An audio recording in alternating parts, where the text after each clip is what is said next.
Let's go from making the playoffs to not even getting close, actually. And They're executing the plays, and they are doing what's needed, necessary to win football games.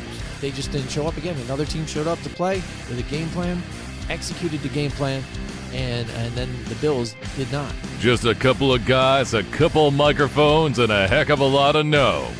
It's Football on the No with Jim and Joe.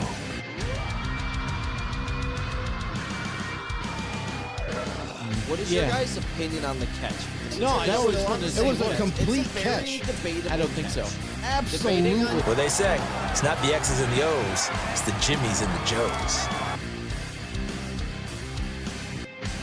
All right, what's going on, everybody? Welcome to another episode of Football on the No. I am Jim McPhee, and alongside of me here is Mr. Joe DeCapita. What's going on, Autos? Welcome back for another edition of Football on the No Show. We are ready to go. And guess what? Unlike all other shows out there, we got something to talk about. So that's always good. Welcome to the show. And also, could you do us a huge favor if you're new to the show, if you're just tuning in or whatever? Please do us a huge favor. It helps us with YouTube algorithm and whatnot to help us grow the show. Head over there, hit that subscribe button for us. Hit that notification bell to let you know when we go live. And as always, make sure you comment, like, share below, because guess what? Right now, while we're live, we will react to anything you comment down below. So That's right. tune in. Anything you want to put down there, we're going to have a reaction to it, Joe. Absolutely. Whether it be good or bad. Yeah, absolutely. So again, it is early on in this off season for the NFL. Not a whole lot of stuff going on. Very but quiet. Whatever news Very there quiet. is, we're going to discuss a little bit of it. Some of the things that have been going down. Right. And I think one of the big topics here, I guess for me, I wanted to touch up here, is that coach. Front office and accelerator program that they started back in 2022. Mm-hmm. Now, this season, they're going to, they're going to expand it a little bit, and they're actually going to add it into their spring meetings now. So now in their spring meetings, they've done it before in the fall and stuff, but now here they're going to actually hold these guys come there, for these meetings and get to meet with owners and other personnel of all these teams, and actually attend seminars too as well to help get to maybe be better at a head coaching situation, but then also learn the business aspect of things too. And so then it can help some of these guys that have been nominated for this to attend to find another fit and to be able to broaden their horizons and get some of these bigger jobs and advance in the NFL to help that type of diversity situation that they've been trying to handle for the last so many years. Yeah. Now, my one thing is it's not held to like just certain coaches, right? It's like assistants. It's trying to get them more involved in networking. You know what I mean? Right. To be able to meet with other coaches and meet with other people, and they can give some advice. In other words, Yeah, So, meet with other coaches, executives, owners, anybody. You know what I mean? yeah. So it's just it's a big like networking type of meeting and everything, and maybe it might lead to a job or a promotion whether it be for their own team or someone else's team. Just another way the NFL is trying to help guys that aren't noticed as much get noticed for future positions. Yep, and there's 16 returning guys that were nominated last year. The difference this year, though, is now they used to be able to nominate someone from your club or your franchise here. Yeah. Now other teams can nominate a person from another team, personnel too, so add them. So if they notice, hey, that guy's been doing good for that team, I think he should be able to go and check it out and stuff. So, and like I said, 40 some odd people. I mean, that's pretty cool because I remember back when I was going and doing the night DJ and stuff like that, going to the nightclub conventions. It seems similar to that type of situation, to where you guys can go and you can meet these other owners and different execs in the business, but then also attend these seminars from real execs, the real people that have been in the business that can kind of teach you some of the things about the business and get you better off, in your start of your next career. Yeah, and that's the thing, is it's all about trying to grow and and the other thing too that I feel like maybe not a lot of people that know about this are looking at it this way, but what if it's also another ploy to like maybe poach some assistants from another team? You know what I mean? Yeah, we'll give you a promotion. We already got the intel from our guy about you. now let's meet at this. It's like legal tampering right now. Let's Yeah, meet. I Let's feel that. meet at this meeting, and like we'll get an idea of the kind of person you are. Just like being recruited. You know what I mean? In college, and we're gonna get to pick your brain a little bit, and then before you know it, hey. Sorry, Steelers. We just took your offensive line coach away from you. You know what I mean? So I think that's also part of it as well. Like just like anything else, there's always like a competitive edge you're looking for, and this is easily one of those avenues to go with. Absolutely. We've got Paul Matty. He's in the house with us tonight. What's going on, Paul? And Welcome back, Chris buddy. Simpson's also in the house with us. Chris, yes. Absolutely. Paul Matty, he says, yo, from Playa Linda Beach, of course. right. There you are. Of Here he course. is. And Chris Simpson, he says, all right, here we go. We got a Raiders thing. Raiders need a quarterback, ? Tell him to give me a call, Joe. No problem. I'll hook you up with Dave Ziegler, and we'll see if we can get a deal done with you. Hey, and Tom Leiter's in the house with us tonight, too, as well. All right, Tom. Funny thing about that, too, because, again, Devontae Adams has been interviewed in The Ringer and stuff, and now he's kind of been open about the situation, Yes. That's there with the Raiders and how, he understands. See, I wish some of these other players, too, would kind of feel what he's feeling. He just recently got there. He knows he's under contract. He's not going to stomp his way out and say, I want out of here. I got to go. He's like, listen, I know the situation we're in now. I know Derek's gone. This is, an opportunity to still do something with this team. And I came here to win a Super Bowl to try and do this and kind of be my last stop in my career. Right. And, we don't know what's going on with this offense, what's going to look like. I did well with multiple quarterbacks last season, and Jimmy Garoppolo, it's going to be a different feel. And he said, I don't know what's going to go on, if they're going to have him, what type of thing. Are we going to run more? What are we going to do? But, I'm in it for the long haul, and we'll see what happens. Well, he knows what they're going to do. They are going to run, just like they did last year. The biggest thing for Devontae looking forward is the quarterback right now is Jimmy G. Jimmy G does not have a tendency to throw deep. And that's what he's kind of concerned about is like, hey, with my numbers from last year, over 1,500 receiving yards, double-digit touchdowns. I think he had like 14 touchdowns or something like that, and crushed it with Derek Carr. And now you move on from Carr, and you're like, we bring in Jimmy G. Well, not the same guy. So now you got a guy who dinks and dunks, who will throw short, maybe intermediate, but the deep ball might be gone altogether, you would think, because we're not typically used to seeing Jimmy G throw it down the field because he doesn't have that kind of an arm. So you could see the concerns for Devontae, and that's kind of probably what he felt back in January. When the decision was already made to move on from Carr, he definitely felt a certain way back then. So now that this article is coming out and they got all these different quotes coming from Adams himself, he has a right to question it. He's a captain on the football team. He's a 30-year-old vet. And he by no means is he saying he wants out or wants to be traded, but he's saying he wants to win a chip with this team. Well, I'll tell you right now, they haven't as a front office done enough to even be competitive like they used to be a couple years ago. So for Devontae going forward, it's like, can we figure this thing out? And I think all those questions and the answers that he's looking for are going to be hashed out in training camp, because that's where you're going to really find out what Jimmy G is capable of doing in this offense and what the offense is going to look like going forward. So again, we're touching on Chris Simpson's point here now too. So do you think they truly just need a quarterback now at this point, or you think Jimmy G can get them somewhere? Because again, with the caliber of type of guy, you got with a Devontae Adams, with a Jimmy G and Josh Jacobs right there. Yeah. Jimmy G's taken teams to the playoffs before. Yes, he's also been to the Super Bowl. But the biggest problem with Jimmy G, and there's no sugarcoating it, injuries. That's the availability for him is a problem. So hopefully for the Raiders going forward, hopefully he can stay healthy for once. You know what I mean? But it's not likely. We've already seen the crazy history that he has injury wise. So don't see it happening. Do they need a quarterback? Yeah, they knew that too. They knew they needed a quarterback. That's why in the draft, they were trying to trade up to maybe get a guy like C.J. Stroud, to maybe get a different type of quarterback that they liked. So the effort was there to get someone. But in free agency, when they actually ended up signing Jimmy G, he was the only one available. Like everybody else already signed. Everybody else was gone. You know what I mean? So you move on from Carr, bad idea. Now we're scrambling to find our next quarterback. The Tom Brady thing didn't work out. That was their number one target, was Tom Brady. Tom Brady decided to retire. Okay, missed out on that one. Number 2, let's look at Aaron Rodgers. We're trying to figure out what can we do to get Aaron Rodgers. Compensation-wise, it's a little too much. So strike number 2. Now 3rd, they try to work out a deal for the upcoming draft early on to try to get up in one of those top 3 spots. Even the Bears pick they tried to get. Couldn't work out a deal because it was too rich. That's another strike. There's strike 3. Now guess what? Now you're down to your 4th option, and that's signing Jimmy G because you have no choice. So for the Raiders going forward, they know that they need a quarterback because obviously Jimmy G is not going to be there long term. Yep.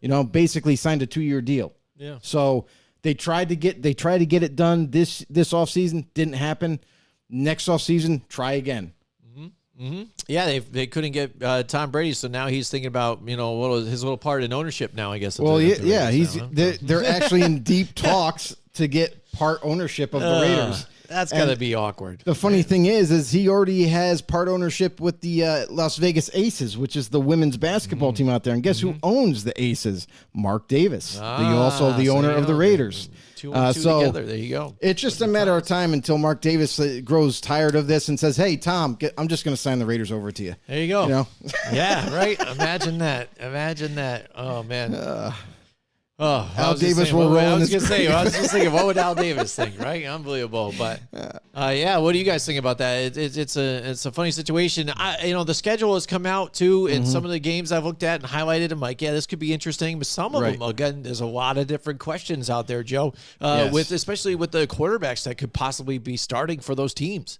I'm not sure. So some of the matchups, they could look pretty good, but it could be even, hey, let's feel it out. Let's see what happens with these teams, because I don't know if they've got a rookie quarterback starting in for them. How are they going to look against them? How are the Bears going to look like again now this year? So, one thing, and that's the thing, is like there's so much change that happens every offseason for every team, whether it be good or bad. It happens. So like you just mentioned the Bears, Justin Fields. What did he need? He needed weapons. He's got weapons now. He's got the guys that he's developed some chemistry with Darnell Mooney and Chase Claypool, and then he also got in a trade for trading out of that number 1 pick. They got DJ Moore. Like, are you kidding me? Now it looks like a pretty solid core, and they added to it on top of that, and they made their offensive line better, which is a much needed position needed going forward. So Chicago offensively should be better. Defensively, they try to add some pieces there to fill some of the holes. So we'll have to wait and see on the Bears. Feel like maybe defensively they take a step back a little bit, but offensively they are likely to take a step forward. Yeah, absolutely. So let us know in the comments too. What do you think about your team's schedule out there? Let us know if you think you've got a pretty good schedule, easy, hard, or any of those games, the matchups that you're interested. Light it up in the comments. Let us know. And some of the news kicking around. Also, one of the big ones I think that's been a topic, I think, on our Facebook page in our group here is the Peacock situation. Peacock agrees to a $110 million contract to exclusively stream one playoff game in 2023 here, Joe. Right. So now we've talked about this multiple times, off the air, but on the air. And, I get it kind of, burned out about this just because I'm not a guy to get a bunch of different streaming apps and stuff like that, and I do have cable because some of the kids, watch some of the shows and stuff like that and whatnot, but I don't want to have a bunch of different apps and have to get this app for this game, this app for that game, and this one for this one, And I was afraid, again, it is going to turn into this, and lo and behold, this is what we're getting. It's a bidding war amongst the different apps.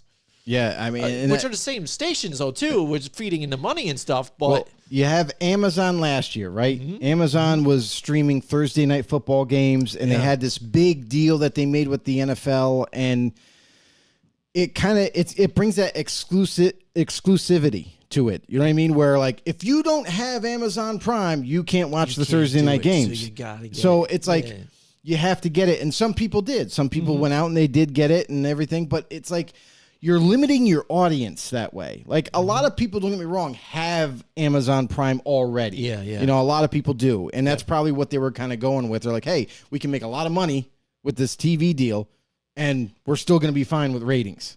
So that's their thinking last year. Now this year, it's a little bit different with Peacock because You have to have the Peacock app, in order to watch the game, which it is free. So it's not like an exclusivity thing where you got to subscribe to it. But still, it's just another thing you have to do in order to watch a game that I feel like it's going to trend this way going forward. They're going to look to make, well, how much more revenue can we generate if we sign a NBC app contract next year? You know what I mean? And CBS and ABC. And then before you know it, there's going to be like 15 different apps for 15 different games that you all need to have to watch all these different games. So that's my concern going forward. Yeah. I hope it doesn't get to that. Yeah, right. But again, you're seeing the money that they're bringing in. It's been reported in the range of 110 million. And this is for one playoff game. Right. This is for one wild card playoff game, not this year, but next year. And the problem is with this all happening now is like, okay, we saw Amazon Prime. They get their deal. So now people had to conform to watching Thursday Night Football on Amazon Prime. Now, whether you had it or not, if you didn't have it, you had to make arrangements, right, to find it. Whether you went over to a buddy's house, whether you got Amazon Prime yourself, it was kind of a nuisance in a way. Now, this deal right here, even though it's, a free app, it's still another hoop you got to jump through as an NFL fan.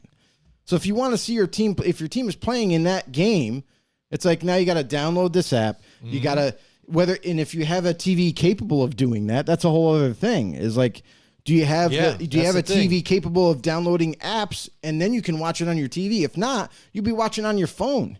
That's not going to be fun. So it's like, they're making this so exclusive to the point where, like, now it's just a nuisance. Now it's going to just aggravate fans. And it already has started to, because we've seen people in our own group, when we posted this article, they were discouraged by it. They were like, are you kidding me? Now I got to download an app just to watch a game, a playoff game at that? Yeah. It's a little insane. So they're making a lot of money. Okay, fine. But now you're making this like just a very, very big issue for NFL fans to view. It's not going to be on national TV as it's reported, but the interesting thing is they're saying it's exclusive to the app, but then NBC Universal executives say differently. They say the markets of the two teams competing in the wild card matchup would receive the game through a local TV station, most likely in an NBC affiliate, but that's only for those two teams. You know what I mean? Mm-hmm. It's not national. It's not like NBC is going to show it nationally. It's only going to go to those two teams in those local networks. So, again, the exclusivity of it is a problem. Like for me, like especially playoff time, that should be national. It should be shown nationally. Everybody's going to be tuning in. Make it. Everybody's going to watch it. Yeah. You're going to get millions upon millions, maybe even trillions of views, and which generates revenue. So it's like, why are you going with this idea now, where you're going to go through an app and try to boost Peacock's downloads now? Basically, yeah. In an effort, that's what they're trying to do. Hey, absolutely, we'll pay you 110 million in a range there. Yeah, and then that means that next year's playoff games, we're going to strike gold. Everybody's going to download our app. Mm-hmm. There's going to be billions of people that download our app, which is going to boost our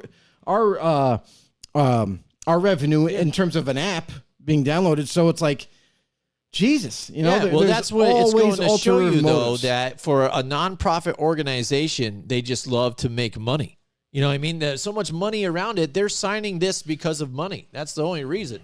Again, because like NBC, they're obviously doing it. So again, like you said, more downloads, can do what they want. Mm-hmm. We get exclusive rights to this, and then it airs on their affiliates, even local affiliates. So you have to tune into their affiliate to get it. Now, I mean, people do it for the Thursday night games anyways. Right.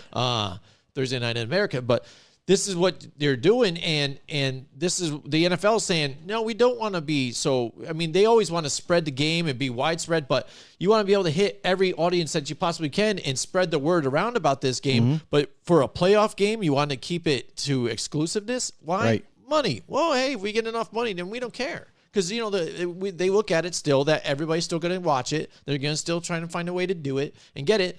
It just, for me, again, I look at it as, again, maybe I'm old man, get off my lawn type of deal thing again. It's one thing that even cable switched from analog to digital and stuff now, but if you have to try and stream something, you've got, and my internet's pretty good too anyways, but you still might have good issues internet, of lagging or this, or even there's a bit of a tape delay. So even on Twitter, you get the updates of the score already, and then all of a sudden this, or a play that happened in front of it because it might be a lower rate. More problems that I have to deal with my TV and more computers. Computers have issues. Your TV, like you said, a smart TV. If you don't have a smart TV, then I got to have to figure out to get apps from my phone or whatever to stream it to my larger TV or whatever that I have in my home. It just seems like a big runaround to get the same thing that I've been able to get since I've been born. Right. You know, and that's the thing too. And this is the first deal where it's going to be just streaming. Now, we talked about Amazon Prime a little bit ago. Well, Amazon Prime, it wasn't just Amazon Prime. There were other outlets, other like broadcasts with CBS and Nickelodeon that were showing the game. Yep. So you could get around having Amazon Prime sometimes in certain games where like you were able to watch it on those networks. So, I mean, for them to go, this is the first time this is happening now where it's going to only be exclusively on an app or on a streaming app. Yeah. So, yeah, Tom Leiter says, we get it, you hate it. Yeah, I mean, I don't know. What do you think, Tom? Do you like it? Like, I don't know. And he says the local affiliate get home team games too. And yes, Joe answered that with that. It says for both teams, not even just a home team, teams for both that are in the game, involved in the game. Yep. Local TV stations. I mean, look at it this way though too. Amazon, what do we take from that? Okay, I think everybody likes Amazon Prime for the shipping better than anything. It wasn't like their NFL team was great. I think the broadcasting team at times during the games looked really in over their heads and scrambling for things to figure out and talk about. Yeah, it was tough. It was rough for them at times. And then graphically, it was kind of weird. Honestly, we would have done a way better job. Right. I mean, for one thing, I got to say for the Peacock, I think seeing it's an NBC affiliate, they do enough sports like hockey and things like that too, and golf. I don't think they're going to have an issue with having analysts doing well and doing their thing. Plus, they have the NBC nightly, Thursday or Night America or Sunday Night America. Right. They could just reuse that crew. So I think aesthetically, it's going to look amazing still on the Peacock. It's just, again, the functionality and stuff always bothers me here and trying to get to there when before I used to be able to just turn my TV and put it on. And one other thing that I will point out about this deal is Tom Leiter says get a Fire Stick and you'll get it all. One thing I want to point out is overseas. Now, overseas, NFL is really big over there. Now that you're making this a Peacock app only to watch this playoff game, whatever game this ends up being. So everybody that's overseas, now what do they got to do? Now they got to download the Peacock app just to watch it and everything. And it'll be like 1 million people over in Europe walking on the streets, watching it on their phone because they can't sit at home and watch it. You know what I mean? Like they could be at home, but still it's like kind of ridiculous to watch a game on your cell phone when you're home. You know what I mean? Yeah. So it's like that other aspect too that the NFL is not thinking about. Which they do too. I mean, again, everyone around the world still uses the same apps and things like that and things and do that type of stuff and are into that stuff. If they want to find it, they can definitely do it. But again, it's an issue where you're trying to say you want to have everybody involved, but then you're doing exclusive rights just for a money deal. To make them money again, and even though again nonprofit, it gets spread around everywhere, and they have to spend it in certain situations and places. It get divvied out, but somebody's making money there, and it's at the cost of what we have to do to jump through hoops to get it. Right. And I think it's a little ridiculous. That's all. It is. It's a little too far.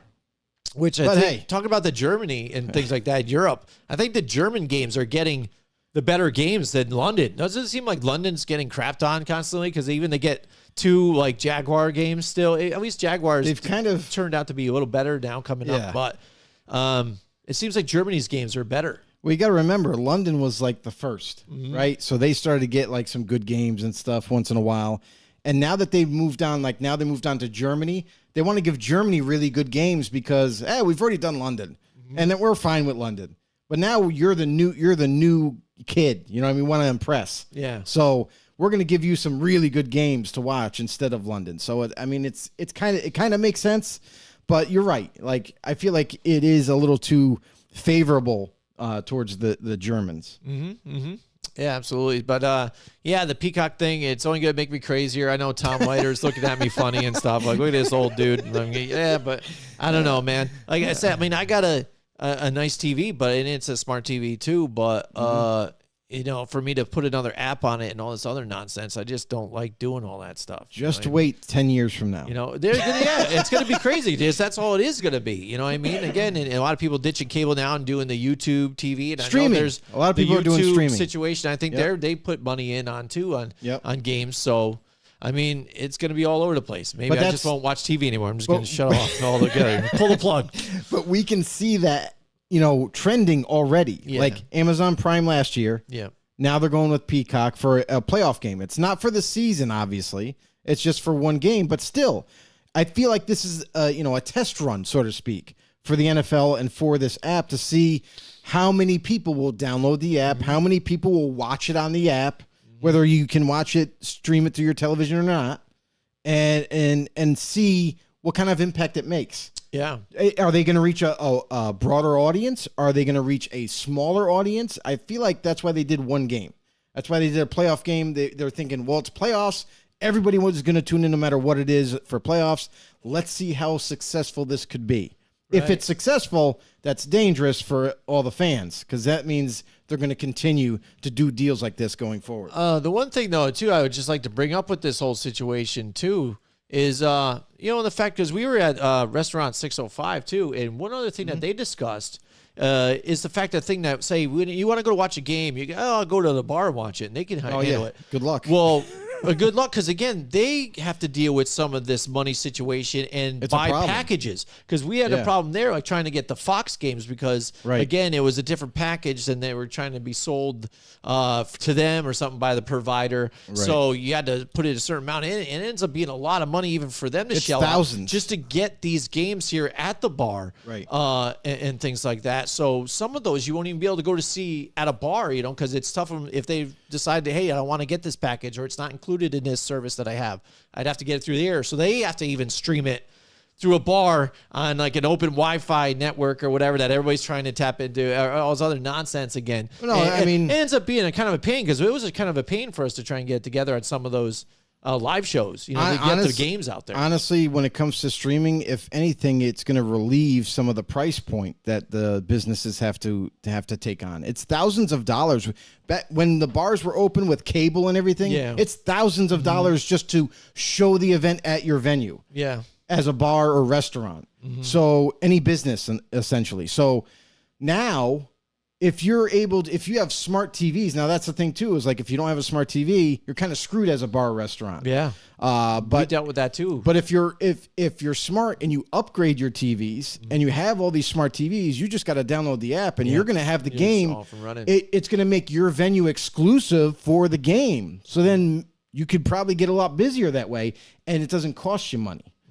So in that aspect for businesses, it's a good thing. Now they don't have to shell out thousands of dollars for a free app they can download and be able to show it. That's not good. That's not going to happen for everybody, because of obviously, if they have a newer TV or not, or whatever, or have the capability to download it.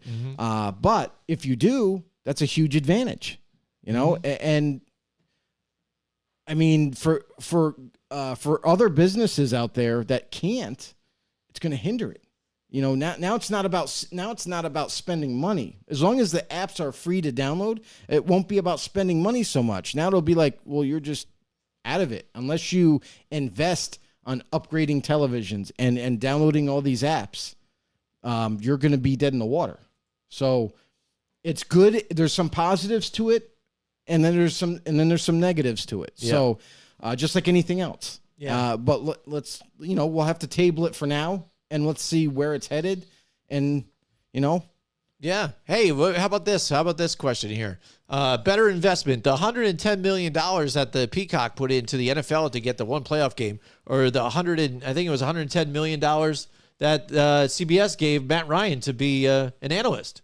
You know what I mean? What's I'd the go- better investment? I'd go with Matt Ryan. He's smart. Yeah, He's there you go. you're gonna get more of a return from Matt Ryan Nice. because experience in the NFL. Now you got him at your table, and he's gonna be talking to you about the games and what some teams like to do, what teams don't like to do, and that's the other thing too is Tom Brady is going to be an analyst Yeah, as well. that's right. I So forgot about that, that's too, another so. guy that's going to be super smart. He's going to give you his honest opinion and very knowledgeable. So it's like these guys that have spent years in the league that know the ins and outs of it, whether it be through free agency and trades and different player personnels and schemes and all that. They're going to be able to tell you information. Obviously, they're not going to spill the beans on their own organizations, but they're going to give you intel, in other words, you wouldn't be privy to. So that's going to be exciting for me to watch them and how they address the audience and how they go about week to week and talking about different teams. So that'll be interesting for me. Yeah, I think what's always interesting is seeing some of these players transition out of the player type of role and now into these commentary / analyst type. It of doesn't deal. always work out. It doesn't. And again, look what happened with even Drew Brees. He was out in just a flash, just about. Now Matt Ryan into it and Tom Brady. Who knows? I think Tom Brady would be done really well. Right. Matt Ryan, I'm not sure so much. I think so. He's but got it the could same be. He's got mindset. the smarts about it. Absolutely. The only thing with Tom Brady too, I'm wondering what time Tom Brady are we going to get? Are we going to get the off-air usual Tom Brady, like the laughing, joking kind of a little bit too, but still give you the numbers like he does, or is he going to be really clean cut type of? I think he's going to be clean cut. To the point. I think he's going to be You know what clean cut. He's going to give you the information because that's his job and that's it. Like he's not going to be on there to do any kind I of know he's not stand-up gonna do any comedy or stand-up jokes. comedy at all, but, like it depends on the cast he's with Right. though. Because if you notice, like even the guys on Fox Sports, where you got Terry Bradshaw and Howie Long and all those guys like to joke. Yeah, they like to joke Michael with each other Strahan, and stuff, like they like to joke around. They like to have a good time, and they still give you information, but they're more entertaining. Where I feel CBS is not. I feel like it's going to depend on who he's with, how he's going to play it. Yeah. Yeah, absolutely. Yeah, that sounds cool. Yeah. That'd be interesting to look at this season, definitely. All right, so again, amongst other news that's out there, one of the other things that I think piqued my interest here was Zadarius Smith on the move again, Joe. We just talked about him even, I think, last week or week before. And now here he goes, getting the Vikings to trade away Zadarius Smith along with a 6th and 7th round pick in the 2025 draft while receiving 5th round picks in 2024 and 25 from the Browns now. So now he goes from the Packers to a short stint with the Vikings and then to the Browns now. Is this just a money move here by the Vikings to move on from him and get rid of that whole deal? The player's getting older. They don't want to pay him the money that they have been paying him, so they're looking to move on from it. It's a salary cap move. It's not that he isn't a good player anymore all of a sudden. You know what I mean? Then we just kind of get rid of him. He's still a good player, but they're looking to move on salary-wise. So Cleveland picks up the tab. And they come to an agreement, and Zadarius Smith is now a part of the Cleveland Browns, and I think it's a good move for both teams. Obviously, Vikings, they move on from the pay, and the Browns get themselves a good player, a good solid player at that, a guy that's going to be able to play opposite Myles Garrett and come off the edge. So that's something that Browns fans should be excited about, and still playing at a high level. Yeah, absolutely. Again, and I always liked Zadarius Smith as a player. It's just, once he was able to rework and get that big contract, again, that's been his whole thing now, that why people would move on. The Packers like, well, you're not with it this time. We'll just keep Preston Smith, move on as a money, dishing some money off. Vikings try to stick it out. They keep constantly for the Vikings, I think it was, to try and keep retool and say, this is the year we can make that push. This year we can make that push. And now, again, this is the last thing, because even Kirk Cousins has come out himself and said, I really got to perform this season again and try and do what I came here to do, because time's running out. The ticker is out, man. That's sand and that's in an hourglass. We already tipped that over. Yeah, it's been running. And so it's been running. So you're on your last bit of grains here. Exactly. And that's they're doing that move to see what they can do. And that's the other thing for the Vikings too. The Vikings are in a unique situation right now. Dalvin Cook, I was going to say that too, having issues and stuff. Yeah, might not be able to play half the season, maybe not the whole season. It's very conflicting reports coming out about him. And that's the thing too, is like they've said. I know the Vikings as an organization have come out and said we're going to stick by Dalvin. We're going to we're going to eat the $14 million that he's owed this year. and keep him on the roster, and we don't want to get rid of him, and we don't want to trade him and all that. But the interesting thing that has happened this past week is that Dalvin Cook's Twitter account, take it for what you will, the Vikings, I should say the Vikings Twitter account, they have taken his picture off their screen, and now they're showing Madison as the running back. Oh. So something tells me Cryptic messages on Twitter. Isn't that what we always follow? And it's not just about the player now. Yeah. It's not the player like, oh, well, I'm taking the Vikings off of my name and this, that. This is the organization. This is not something that is to be taken lightly, because organizations don't do this unless they're preparing to move on from him. So sometimes, again, because I've seen I've seen I'll tell you teams right now, also backtrack on whatever their social media does, and they're like, we have nothing to do with our social media team. That's them, and lies. separately. They're all lies. Yeah. So they're all We've lies. seen them First of all, backtrack. you got to read between the No, lines I hear here. you. They're playing And that game. No team, like let's just say, for example, like Derrick Henry for Tennessee Titans. Yeah, if he's on the picture there, all of a sudden Henry's picture comes off of Tennessee. People are going to lose their minds People are because going, what? he's a big time, one of the biggest running backs in the league, and if you're going to remove him from your team picture or whatever on Twitter, that's a bigger deal than what's showing. So you got Madison now on there as your running back and not Dalvin Cook. So is this just a PR move where they're like, we're slowly removing, we're distancing ourselves away from the player in a sense. We're going to put Madison on there. We're taking Cook down. And if something is to unravel, people are going to forget about that he was with a Viking somehow. You know what I mean? Like it's very confusing as a player. Like Dalvin Cook saw this, there's no doubt about it. And he's like, whoa, what's going on? Or maybe they told him ahead of time before they did it. I hope they did. But it means something. It's not something that you don't do this out of like, hey, we're changing up the picture this year. We're not going to, you've been a great starter for us, but you're going through some trouble. We're going to just take you off of there. Right. So it's something to monitor. It's something to pay attention to going forward. What happens with Cook in his situation and with the Vikings as an organization. Yeah, we've seen it even with other teams with like how when they even do their hype videos before the season too. It's like, you're not invited to the hype video. Like, what do you mean? What are you talking about? I'm not in the hype video for the season. What's up? You know what I mean? And that's just the writing on the wall sometimes. Right. And sometimes you see it vice versa. You see it from the player first. The team doesn't say anything. The player goes out there and says, looks like I'm no longer a Charger. And you're like, wait, what? What do you mean? And then next thing you know, 2 days later, he's traded. And it's like, wow. Yeah. You know what I mean? So, like, sometimes the players are announcing moves that are taking place earlier. And Spilling sometimes the they do beans. find out via social media. You never know. I mean, it is a crazy game what they play here. Paul May's in the house. He says, "What team is the blue helmet on the desk?" I think he asks every single time. It's a Marine helmet, and it's a Miami Dolphins. It's a Miami Dolphins edition, right? special edition with Xavier Howard's signature on it. Xavier Howard. You want to buy it? There he is, it's right there. Everybody comments about the helmet. You guys like the helmet out there? It's a custom one. We're putting the helmets out there. We have Cody's Giants one over there. No one cares about that one. Is this Johnny Football right here? Johnny Football? It's Texas A&M. Texas helmet there. A&M. Boom, over here.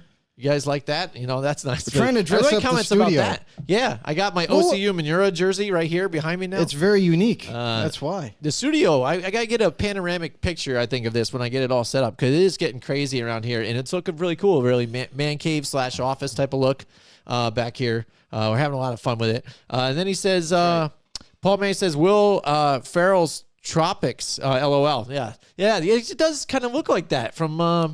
what the hell is the it? colors. Semi-pro? Semi-pro. I think didn't they have the palm trees on the jerseys in the front too?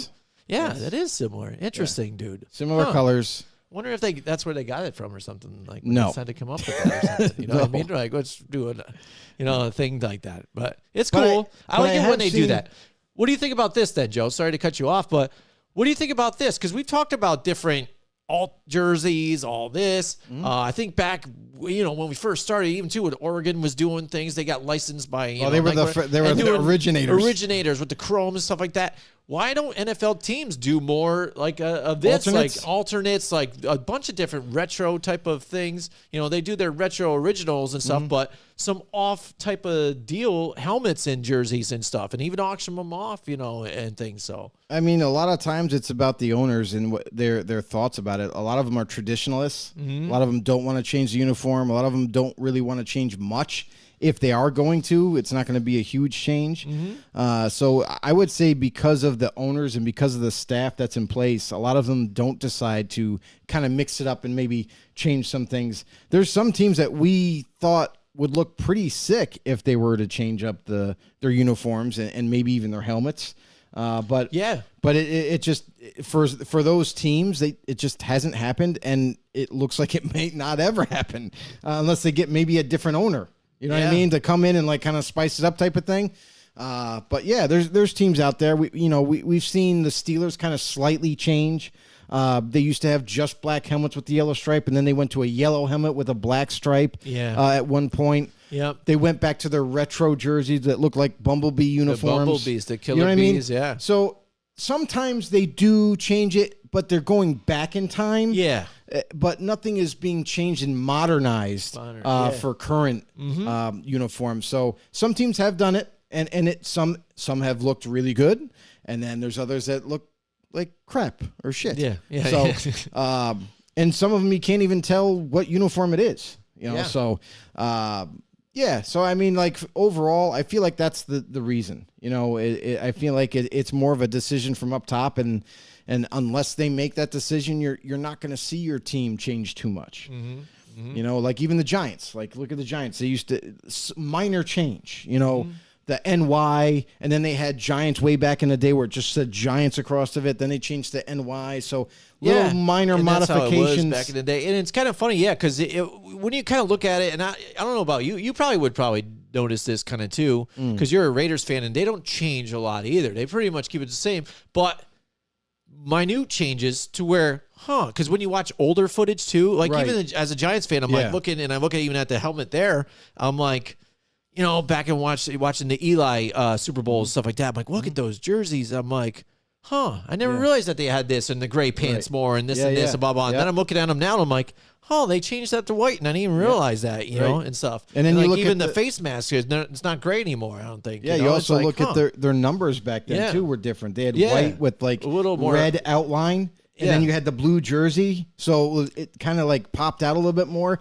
And then even their helmets, like little, like such minute changes. Here and there. Like the red stripe used to be darker, Yeah. and then they brightened it up a little bit, you know. And then the blue wasn't as metallic-y as it is now, and it used to be like a dark navy blue. So little things like that. Some teams have changed over the years, but going like the Giants, like we're talking about right now. They're a traditionalist type of team. They're not going to change too much. They're going to change minor stuff.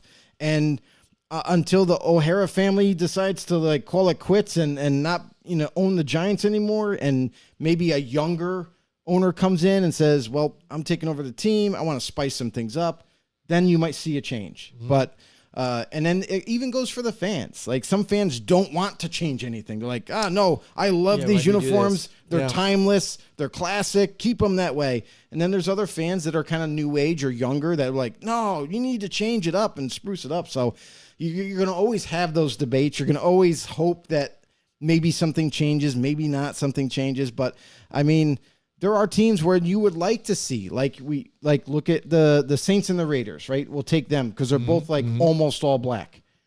Why not go all black uniforms, black helmet? Go like Any Given Sunday, like the Sharks in that movie. They had all black uniforms and they looked pretty sick. So that's something that I would hope my Raiders would do eventually, but who knows with the ownership and everything? I don't think it's going to happen.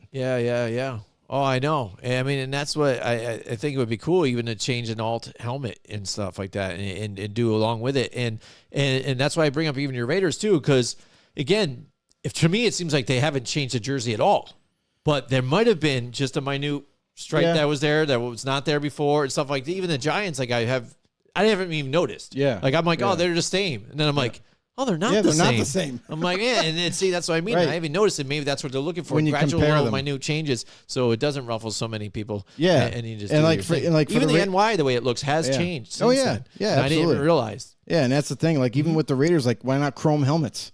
How about that? I That'd be know, sick. man. I think it's just an I think- untapped thing that they should be doing. I think we should just redesign all the uniforms. they need to do a focus group. I think that's I what I think- mean. Throw it out to a focus group, Right. like they do with a lot of different places. And if things. you- if they like it, they like it. Yeah. If they don't, they don't. Then they just rate, and then only the focus group knows about it. And the other thing too is like fans have come up with different Oh, yeah. ideas. Like we've seen some very creative Good fans artists. redo helmets and say for all 32 teams, and they've redone them. And it's like there was one where they had they enlarged the logos to all the teams, and they kind of placed them in the back, but like down like. It was very unique and it was cool looking. Like it was like, oh, that's a different look. I mean, I could see that, rock, everybody rocking that, different things like that. Even changing like the color of the face masks, making them metallic, making them, halogen like bright colors, stuff like that. Been very creative, translucent, even like very interesting stuff that fans have come up with. And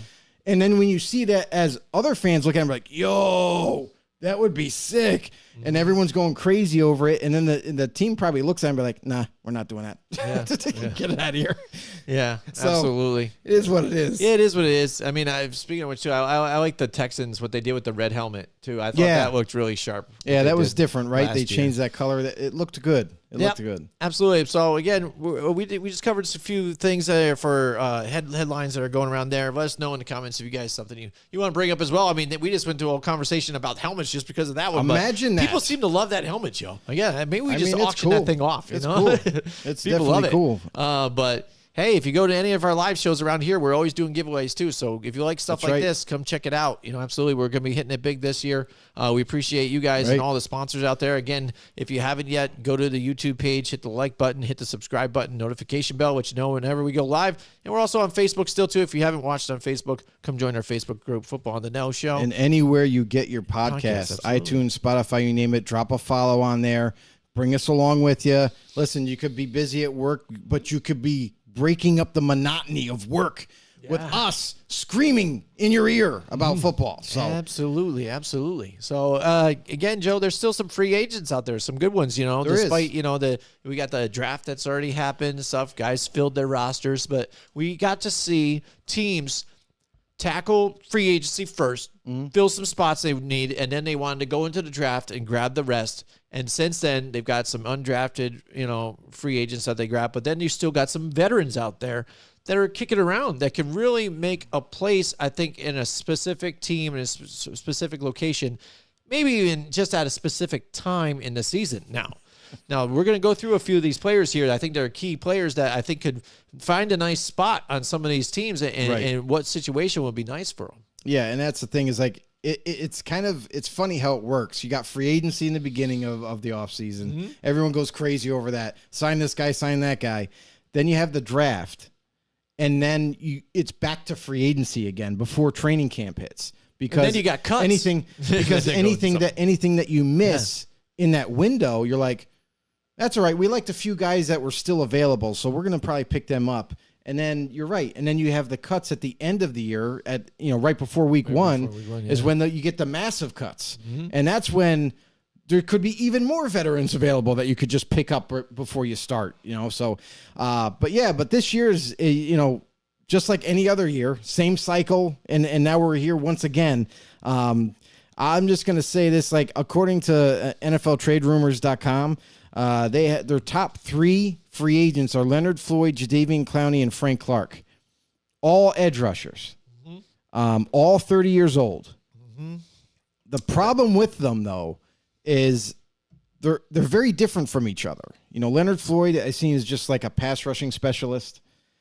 I don't think he's number 1 in my mind. Right. He's very a scheme specific type of player, and we've seen him go to like say the Atlanta Falcons before and not do so hot, and then he went to the Rams and played pretty decent. So Jadeveon Clowney, a guy that has never amounted to the number 1 overall pick that he got taken with. So a guy that was seen as a pass rusher, but has basically a glorified run stopper. He creates some pressure, but never gets the end result in the sack. So, Right. you got this guy, and then you got Frank Clark, former Super Bowl champion from the Chiefs. Chiefs move on from him because they have youth behind him waiting to go. So here he is available. A good player, but I wouldn't say a guy that you're going to bring in and expect a big difference maker. Yeah, that's the thing with these top three guys, what you're talking about. Again, at a free agency, I want a guy that's going to go in and kind of be that difference maker. These guys, even throughout their career, and I think you want to agree with me, have been just side pieces for other guys that have been the better player, kind of in a sense. You know, when you're added to this team or whatever, like, oh, okay, well, this is a good addition. If you look at Jadeveon Clowney, at this point, too, he's a bust. You know what I mean? If you look at where he was drafted, and what his career's kind of been, of course, it's not very good and very spotty, and he's kind of been that extra piece that hasn't really amounted to a whole lot. You know what I mean? And Frank Clark, again, was going to be that guy that was supposed to be aside of Chris Jones and stuff, but still, despite all that, Chris Jones just shines still for them, you know? So these guys to fit at their age, even right now at that position, I understand maybe they're up at the top because of that position, maybe as edge rusher, but I just don't know about making such of an impact to a team at this point in their career. I mean, Leonard Floyd, because he's so specific on what defense he could play in, that limits him dramatically.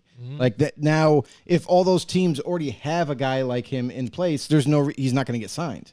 You know, whereas Jadeveon Clowney, I feel like he can play multiple positions. Like he could really come in a 3-4 edge rusher. He could come in a 4-3 defensive end, which he's done before. You know, he's going to give you really good play against the run. That's what he's going to do. So if you're looking for him to come in and create a little bit of pressure, not going to get sacks, you know that. He's just not going to happen. But he can create pressure. He can stop the run. Maybe that's all you're looking for. That to me is like, out of these three guys, I feel like Clowney is a little edge better than the three here. Frank Clark, still a good player. I'm not saying he's not. But again, how impactful was he with the Chiefs? Yes, he had his moments. He did. Yeah, he had some good games, but he also had some bad games. You know, so that's what you're going to get with a lot of these veterans that are available still now. Like, they might be able to come in and fill a gaping hole that you have still. You know, whether you need a corner. Like Marcus Peters is one of these guys that are still available. Has taken a visit with the Las Vegas Raiders recently. Nothing has been reported yet if he left Vegas, if he's still there, whatever. But this is another guy, you know, at corner. He's a veteran. He knows his job. He knows what he's doing. He's not going to screw up too often like a younger athlete coming in. Yeah. But again, there's a reason why these guys are still available. They're not impact players anymore. They're guys that you can fill holes and kind of bandage your roster a little bit for just this season. You know, you can, it's a stopgap player is basically what they are for next off season. And then you can maybe fill that hole again. But you know, Marcus Peters is another big name. Another one is, Yannick Ngakoue. Now, he's only 28 years old. I know it's 2 years difference, but that's a big difference. Yeah. Still 28, still a good, decent player, a pass rushing specialist as a D end. But again, a guy that isn't as impactful as you would like. Right. Yeah, exactly. And that's a problem with a lot of these guys that are still available. Now, there's some hidden gems that are still around that you could add to your team for probably on the cheap, and it would greatly impact your roster. But Ngakoue's not one of them. Right. Ngakoue's been on several different teams. You know, he's been on the Jaguars is where he started his career. Yep. And then moved on, went to the Vikings, and then went to the Raiders, and now he's with the Colts, and now he's a free agent again. That's not a good look. Yeah. When you keep moving city to city, that's one thing. Again, they brought you in to hope they could be something, and you just weren't. Yeah. You know? Now there's 3 running backs that are available. You got Zeke, you got Kareem Hunt, and you got Leonard Fournette. All right. Out of those 3, who are you taking? Zeke, Leonard Fournette, and who? Kareem Hunt. Kareem Hunt. All, just so you know, all are 28 years old. All are 28 years old. So there's no age advantage. Right. We got one Super Bowl champion there. We got Kareem Hunt. Okay. Let's take the Super Bowl champion Yeah, thing yeah, because that doesn't matter. Zeke is more seen as a power runner. Yeah. You know, he does have speed, but he's a power guy. Kareem Hunt is kind of like he's power, but also has speed, but also can catch the ball, can block. Say he's a bit of a utility multi-tool type of guy, yeah. And Fournette is another power guy with speed. Yeah. A guy that's bigger than those two. Yeah. But, you know, and he's had some success later in his career. Right. Was very, I wouldn't say very successful with Jaguars, but he had a decent career with them. And I feel like he just, as he got later in his career, he got better. So out of those three, who are you going with? Man, that's tough. I would It's say tough, but I would say not Fournette. Okay. I would say Okay. I would say either Zeke or Kareem Hunt. Kareem Hunt maybe just because he was successful there with Cleveland, you know, on opposite side of Nick Chubb, but maybe it's because he didn't have to carry the workload. But with some of these teams, you don't even have to do that now. So that might be good because he's kind of the multi-tool type of player here. Zeke, for me, again, it's like, can he do just a little bit when he's asked a little bit? I thought he did a little bit of that when he was with the Cowboys and stuff. But again, it just not being that type of focal point of a player, not as explosive as like your Tony Pollard. So he could go and join a group that had like a better, fresher scramble type of running back here where he could just be that ground and pound a little bit, maybe at your goal line situations here.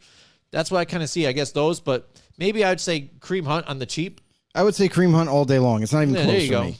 Kareem Hunt is so versatile. That's what's going to separate you Yeah. from everybody else. And not only that, he was a full-time, like a feature back in Kansas City. He was. Yeah, Kansas City but Chiefs that's is when a he while kind of back. blew up. You know, then he got into a little bit of trouble and everything, and here he is with Cleveland. That is a guy right now that to me is like wherever he ends up signing, he's going to dramatically impact that team. Yeah. Whether it be in a rotation role like he was with Cleveland, or if he's a feature guy. You know, he can definitely take over a game. Zeke, to me, his prime is over with. Like, not only is he just a power back, but you noticed, like, obviously Pollard and Elliott are completely different type of style running backs. Pollard has a lot of speed, quickness, makes people miss, but is also tough. Whereas Zeke he's slower than Pollard and is not a guy that is known as a guy that's going to shake you out of your shoes. He's not going to make you miss a lot of times. He's going to look to run you over. So to me, that limits him in whatever team he does decide to go to. Now, I have heard about him that Dallas is not going to be looking to re-sign him. So Well, they don't need to now, yeah. his next team, well, they were looking for depth. Yeah, they were. Think Yeah, about yeah, it. before, yeah, Because absolutely. Pollard and him would still be a nice, 1-2 punch there. But from all indications, he's not going back. Now, that puts him in a little bit of a pickle here because now you got to try to find a spot, and you can't ask for a lot of money can't now. ask for the money. That's the thing. All these guys got to come to realization now at this stage in free agency. Guess what? You could just be out of a job this year if you're not too careful. So out of those three guys, it would be Kareem Hunt for me. Yep, there you go. So we agree on that. Second to me would be Leonard Fournette. Okay. I just like his running style a bit better, and we've seen him do some really good things in Tampa Bay that way. After that, I feel like there's some like decent free agents that are available that you can hand pick. Like, okay, he'll fill a role, he'll play well, but the rest of the list is like some of these underrated type of free agents. Like you got guys like Matt Ioannidis, who suffered an injury last year for Carolina, was formerly with Washington, but an up-and-coming, really good D tackle. Yeah. But he's 29. It's not like he's in his mid-30s or anything. He's still available. Probably could get him on. All these guys you could probably get cheap. Adrian Amos, Yeah. 30 years old, safety from Green Bay, formerly of Chicago. Yeah. But a really good safety. Yeah. And he's still sitting out there. He's chilling. Yeah. So it's like you got some of these free agents where you're kind of like, wait, what? Who's available? Are you kidding me? So it's like some of these guys, John Johnson III. I was going to say John Johnson. Another good safety, and he's only 27 years old, still in his prime. Like, this is a guy that was a Pro Bowler with the LA Rams, goes to Cleveland, and played 1 year, and they drafted his replacement, basically. So here's a guy available at safety. Like, you could get and bring him in. He could start right away for you. I mean, what could you want more there? Other than that, you got some older vets, too. You got a guy like Kyle Van Noy, who's been around for quite some time, but he's 32 years old.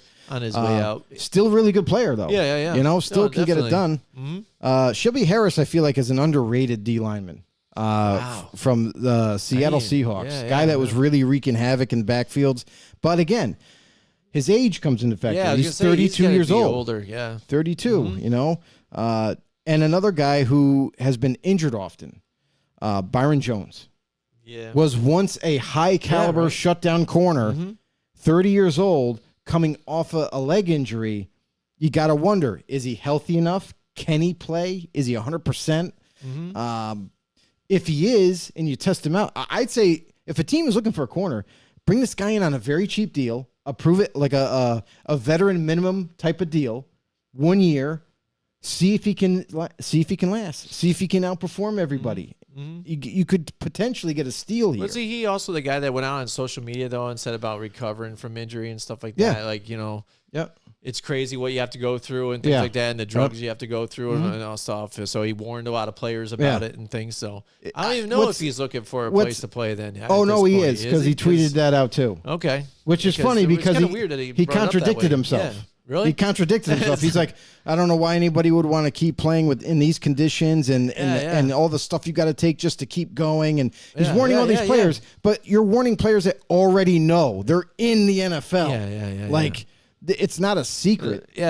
Look at Patrick. But maybe again, he was just like, man, I got this house I got to afford still. Something. All right, I got to go to work. Hey, like, but I'll deal with it. I don't like it, but I'll wait deal a second. with it. Wait a second. Let me. What do you got? Let me tweet this back out and. I still want to play in the NFL. Don't get me wrong. Yeah. But yeah, like, I mean, and there's other guys, you know, that like Justin Houston, to be honest, he's 34 years old, and I swear to God, he's found the fountain of youth. Yeah. Like, this dude had double-digit sacks last year. Yeah. He's 34 and is still getting it done. So good for him. I don't know if we'll get another deal because of his age, but man. Guy's super productive. Again, and some of these guys too, again, depending on injuries and stuff and what time in the season too. If you get a veteran in playoff time, that's just as good as anything, and they're fresh too. I mean, that would help out. We've seen that happen with a bunch of different teams. Look at Ndamukong Suh. He's irrelevant during the season, but again, you add him onto a team again like he was with the Rams here, and end up getting his ring, I think, with the Rams. There you go. It ended up doing it for them just enough. Just recently, a little bit there. Just recently with the Eagles, was in the Super Bowl. So I mean, you know, but here's my thing: is guys like that, like, you're getting older. Stop trying to ask for double-digit money. Oh yeah, He was lucky to get what he got with the Eagles. I thought for sure nobody was going to sign him. No, but man, I mean, going forward, like, stop paying the guy. Yeah, like. Bring him back down to earth. Yeah, absolutely. Because again, you're not going to pay for a guy that's in there part time and not putting up those type of good numbers. Yeah. And then here's a few other big names, right? Guys like Taylor Lewan, from Tennessee, 32 years old, still can play, but there's one problem with him, and this is where I think he's not going to get signed at all. I think this might be the end of the road for him. He might just walk off into retirement. But apparently, his surgery that he had. He stated and said that he's going to sue the doctor that performed the surgery because he doesn't feel he did it correctly because he's still not healed yet.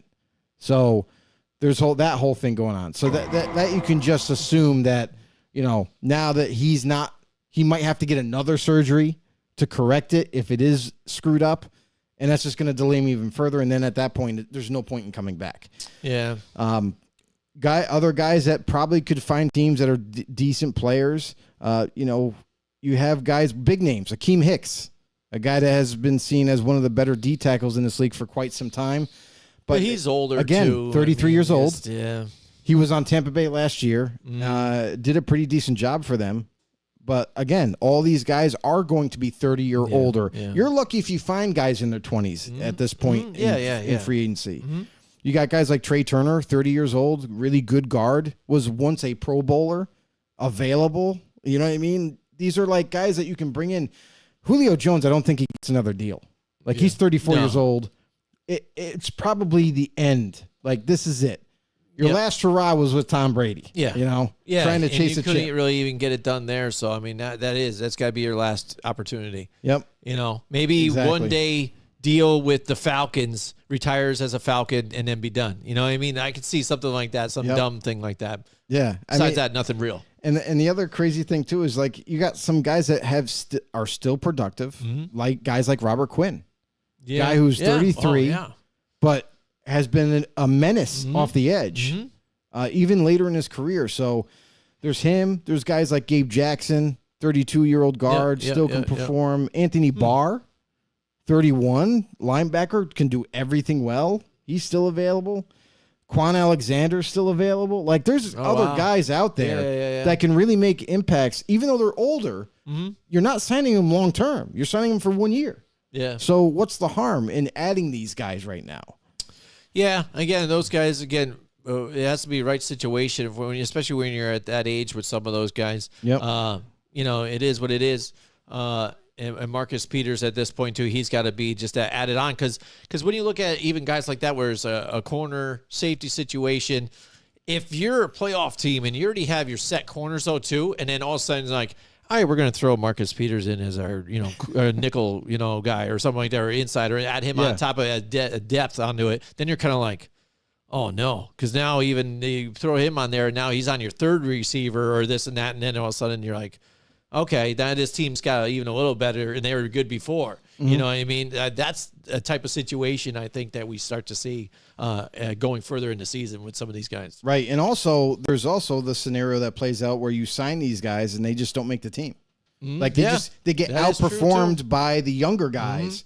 It happens, or a guy that's still existing on the roster that just played better. So that happens as well. It happens all the time where you think like, okay, we'll bring in Quan Alexander because we're really weak at linebacker. Maybe he can boost it. And then you have a guy that's been on your roster for 3 years, all of a sudden takes a major step forward and is 24 years old, 25 years old. And you're like, oh, well, do we go with the young guy or the guy that's only going to be here a year? Let's go with the young guy. You know? So it happens. I mean, and you see even too, like we've talked about these other spin-off leagues that are out there, XFL, USFL that's out there too. Yep.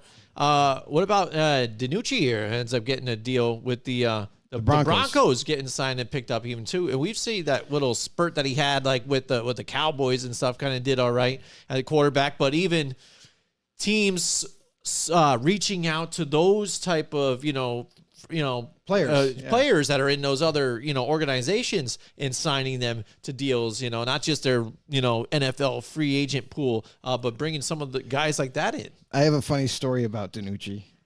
Bring it on. Let's see what you got at practice. Yeah, Sean Payton, right? Yeah. So the Broncos are owned by Walmart, essentially. Yeah, the family. Basically, yeah. So and Sean the Kroenke Payton family too. Sean Payton says to DiNucci after he throws a pick and says, "Hey, are you looking to become a greeter for Walmart? Because I hear they're hiring." After he throws a pick, and apparently he hasn't been doing so hot in practice. So DiNucci might be short-lived with Denver. Right back with Seattle Dragons, right? And especially with Sean Payton, he no messing around. You know, other free agents. Jalen Smith was formerly on the Giants. 28 years old, everybody. Oh wow! And still a really good player. Now he is limited. He plays with a lot of fire. He's limited though. He's really good against the run, but he's not great against coverage. He's not good in coverage, dropping back in zone or even man. So, but I agree with that. The craziest thing about him is that he has speed. Which you would think that a guy with speed could develop his coverage ability, and unfortunately, if you haven't figured it out yet, it's not going to happen. No. So another guy who's very specific scheme-wise defensively, where you could bring him in on the cheap, only 28 years old, maybe even you sign him to a 2-year deal to see what he could do. But a rotational guy. Like a guy you kind of bring in early downs to stop the run, then you take him out and sweat, you know what I mean? So that's also an option for teams as well. So, I mean, and the list goes on and on with all these different free agents that are available, and you can find yourself some decent players. Landon Collins used to be a big name. He's available again. At 29, so it's like obviously you're going to have these other guys that are super old that are hoping they can sign a deal. Guys like Jason Peters, who's 41, guys like Sue, who's 36. No. And then Sue has even been out in the media lately too. So I think he's trying to extend it now into move on from his career into the analyst type of group now with some of these guys, I which is don't- kind of funny even for me I seeing cannot him as picture an him. analyst, right? I can't picture He's him. trying to. He's been doing the tour, He's- around different radio stations Now and he- places. And It's not that I can't see him do it because I don't think he's gonna, unveil information or be smart. He is a super smart dude. Yeah.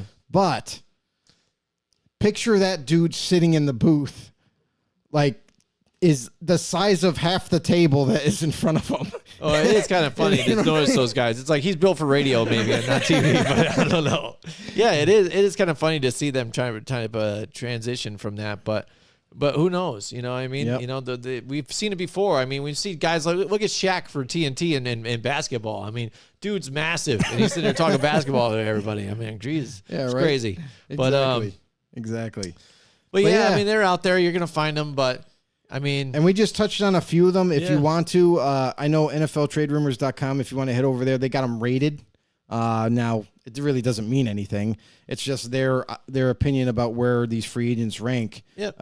in terms of their value and how good they're still playing. But there is a ton left as usual, and some teams are gonna probably sign them to a year deal and see what they can do for their team. Maybe they make the team, maybe they don't, but at least you could say your team tried. you can say they tried. But and I think that's it. I think we're done with the show here. All right. Thanks to anybody that has commented down below. Thanks to anybody that has been one of our supporters, one of our know-it-alls out there. It's greatly appreciated. We really, we don't do this show just for ourselves to make us feel good. Like, hey, look, we're on camera. Yeah. No, we do this also for you guys out there. Thanks so much for the support.